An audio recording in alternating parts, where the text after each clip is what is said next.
नमस्कार दोस्तों, स्वागत है आपका हमारे यूट्यूब चैनल पर।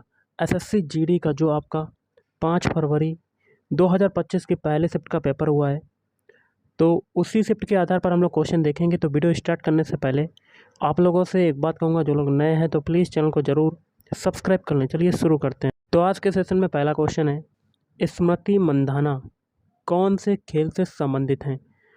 स्मृति मंधाना की बात करें तो ये संबंधित हैं, क्रिकेट खेल से संबंधित हैं। अगला है, वर्तमान में भारत के जो शिक्षा मंत्री हैं वो कौन हैं? वर्तमान में भारत के शिक्षा मंत्री हो जाएंगे धर्मेंद्र प्रधान। अगला, संविधान सभा की पहली बैठक कब हुई थी? संविधान सभा की पहली बैठक हुई थी 9 दिसंबर 1946 में हुई थी। अगला है, सुंग वंश से क्वेश्चन आया था, तो इससे एक ही क्वेश्चन आपका ये बन सकता है कि सुंग वंश का संस्थापक कौन था, या कह सकते हैं सुंग वंश की स्थापना किसने की थी?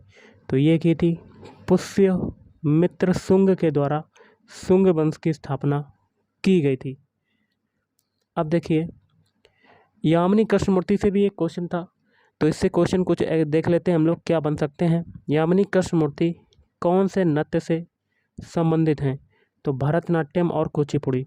और इनको गाइस तीनों अवार्ड मिले हैं, पद्म श्री, पद्म भूषण और पद्म विभूषण, तीनों अवार्ड इनको मिले हुए हैं। अगला, नंदी पुरस्कार कौन सा राज्य देता है? नंदी पुरस्कार जो है वो आंध्र प्रदेश देता है। नंदी पुरस्कार के बारे में एक्स्ट्रा फैक्ट जान लेते हैं कि ये क्यों दिया जाता है। देखिए, नंदी पुरस्कार आंध्र प्रदेश सरकार द्वारा तेलुगु सिनेमा, रंगमंच और टेलीविज़न में उत्कृष्टता के साथ साथ भारतीय सिनेमा में आजीवन उपलब्धियों को मान्यता देने के लिए दिए जाने वाले वार्षिक पुरस्कार है।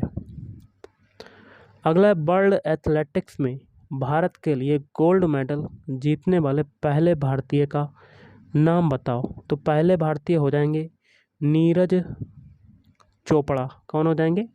नीरज चोपड़ा। अगला है, रोहिंग्या मुस्लिम भारत में कौन से देश से आते हैं? तो ये आते हैं म्यांमार देश से आते हैं। ओके। अगला, यूपीएससी कौन से अनुच्छेद से संबंधित है? तो यूपीएससी जो है आर्टिकल 312 से संबंधित है, अनुच्छेद 312 से संबंधित है। नेक्स्ट है, उत्तर पूर्व भारत के लिए संविधान में कौन से बदलाव किए गए हैं? तो देख लेते हैं कि कौन से बदलाव किए गए हैं नॉर्थ ईस्ट के लिए। 53वें संविधान संशोधन अधिनियम 1986 के माध्यम से अनुच्छेद 371 छा जोड़कर असम को राज्य का दर्जा दिया गया। अगला है, कौन सा शास्त्रीय नृत्य एकल नृत्य है, अर्थात जिसमें केवल एक ही व्यक्ति नृत्य करता है? तो इसका आंसर हो जाएगा मोहिनी अट्टम नृत्य, आपका राइट आंसर हो जाएगा। और मोहिनी अट्टम जो ये नृत्य है ये कहाँ का है? तो ये है केरल का नृत्य है। नेक्स्ट है, संविधान के भाग 3 में क्या है? संविधान के भाग 3 में देखिए क्या है, स्वतंत्रता, समानता और न्याय के अधिकार हैं। अगला है, हरित क्रांति से 2 से 3 क्वेश्चन आए हुए हैं, तो कुछ एक्स्ट्रा फैक्ट जान लेते हैं। हरित क्रांति की शुरुआत कब हुई थी? 1960 में। हरित क्रांति के कारण कौन सी फसल में वृद्धि होती है? तो गेहूं और चावल। नेक्स्ट क्वेश्चन बनता है, भारत में हरित क्रांति के जनक सी सुब्रमण्यम।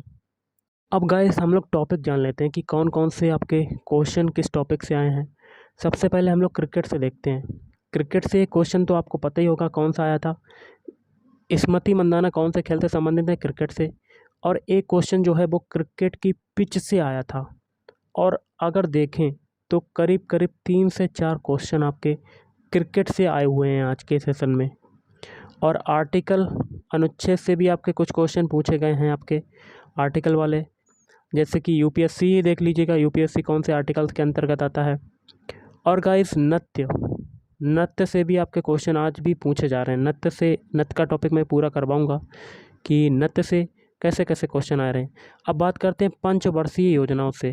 पंचवर्षीय योजना, तो पंचवर्षीय योजनाओं से भी आपके कितने क्वेश्चन आए? लगभग 2 से 3 क्वेश्चन आपके आ रहे हैं। अब गाइस हिंदी की बात कर लेते हैं। हिंदी से, तो हिंदी से आपके विलोम शब्द जो हैं, विलोम शब्द कितने आए हैं? करीब करीब 4 से 5 आपके विलोम शब्द आए, मतलब 20 क्वेश्चन में से आपके 4 से 5 क्वेश्चन विलोम शब्द के हो गए। पर्यायवाची भी आपके आ रहे हैं, पर्यायवाची से आपके कितने आए, पर्यायवाची से करीब करीब 2 से 3 क्वेश्चन, और गद्यांश भी आ रहा है आपका, सार्थक निरर्थक वाले क्वेश्चन भी आ रहे हैं, त्रुटि वाले भी क्वेश्चन आ रहे हैं। तो ये सभी क्वेश्चन आपके हिंदी से भी आ रहे हैं। तो विलोम शब्द और पर्यायवाची आप तैयार करके जाइएगा, क्योंकि करीब करीब 7 से 8 क्वेश्चन आपके इससे बन जाएंगे। अब देखिए गाइस, अब बात करते हैं मैथ से। मैथ में देखिए परसेंटेज से भी आपके क्वेश्चन आ रहे हैं, परसेंटेज से 2 से 3 क्वेश्चन। फिर अगला आता है प्रॉफिट लॉस, लाभ हानि से, प्रॉफिट एंड लॉस से भी आपके कितने क्वेश्चन आ रहे हैं, इससे भी 2+ क्वेश्चन आपके पूछे गए। अगला टॉपिक आता है ratio and proportion, ratio and proportion, इससे भी आपके 2 से 3 क्वेश्चन आए। ओके, अब गाइस बात करते हैं हम लोग रीजनिंग से। रीजनिंग में देखिए आपके जो टॉपिक हैं कोडिंग डिकोडिंग, कोडिंग डिकोडिंग, इससे काफ़ी ज़्यादा आपके क्वेश्चन आ रहे हैं, करीब करीब 2 से 3 क्वेश्चन कोडिंग डिकोडिंग से आए। और अगला टॉपिक आता है सिटिंग अरेंजमेंट, सिटिंग अरेंजमेंट, इससे भी आपके क्वेश्चन आ रहे हैं गाइस। और मिसिंग नंबर, मिसिंग नंबर से 1 या 2 क्वेश्चन आपके आ रहे हैं, मिसिंग नंबर से भी। और गाइस जो काउंटिंग फिगर है, काउंटिंग फिगर, जो आपके फिगर गिनने होते हैं, चित्र गिनने होते हैं, तो उससे भी 2 से 3 क्वेश्चन आपके काउंटिंग फिगर से भी आ गए। ओके, अगला टॉपिक आता है एनालॉगी, एनालॉगी से भी आपके क्वेश्चन आ रहे हैं। तो ये सभी क्वेश्चन आपके आ रहे हैं। 1 से 2 क्वेश्चन आपके ब्लड रिलेशन से भी आ रहे हैं, ब्लड रिलेशन। ओके, ये टॉपिक थे जिससे कि क्वेश्चन आ रहे हैं। तो अगर आप पैटर्न देखें पेपर का, तो मॉडरेट टू इजी आप देख सकते हैं, मॉडरेट टू इजी। तो गाइस ये था आज का पेपर, और आज के पेपर के आधार पर मैंने आपको क्वेश्चन कुछ बताए हैं कि कैसे क्वेश्चन आपके आ रहे हैं और आने वाले शिफ्टों में कैसे क्वेश्चन आ सकते हैं। देखिए कुछ नृत्य के क्वेश्चन देख लेते हैं जो कि आपके एग्ज़ाम में रिपीट हो रहे हैं। जैसे कि एक आपका कथकली हो जाता है, कथकली व मोहिनी अट्टम, ये दो नृत्य कहाँ के हैं, मोहिनी अट्टम, ये दो नृत्य हो जाएंगे आपके केरल के। ओके, और एक आता है कुचिपुड़ी, कुचिपुड़ी, ये कहाँ का लोक नृत्य है, तो ये है आंध्र प्रदेश का, आंध्र प्रदेश।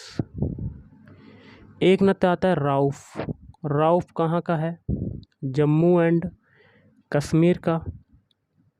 एक नृत्य आता है आपका बिहू, बिहू कहाँ का है, असम का लोक नृत्य।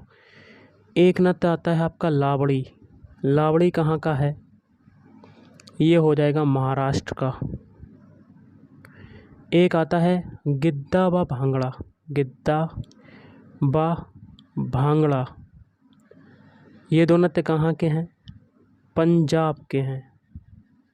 ओके, और एक आता है डांडिया, डांडिया व गरबा, ये दो नृत्य कहाँ के हैं, ये दो नृत्य हैं गुजरात के।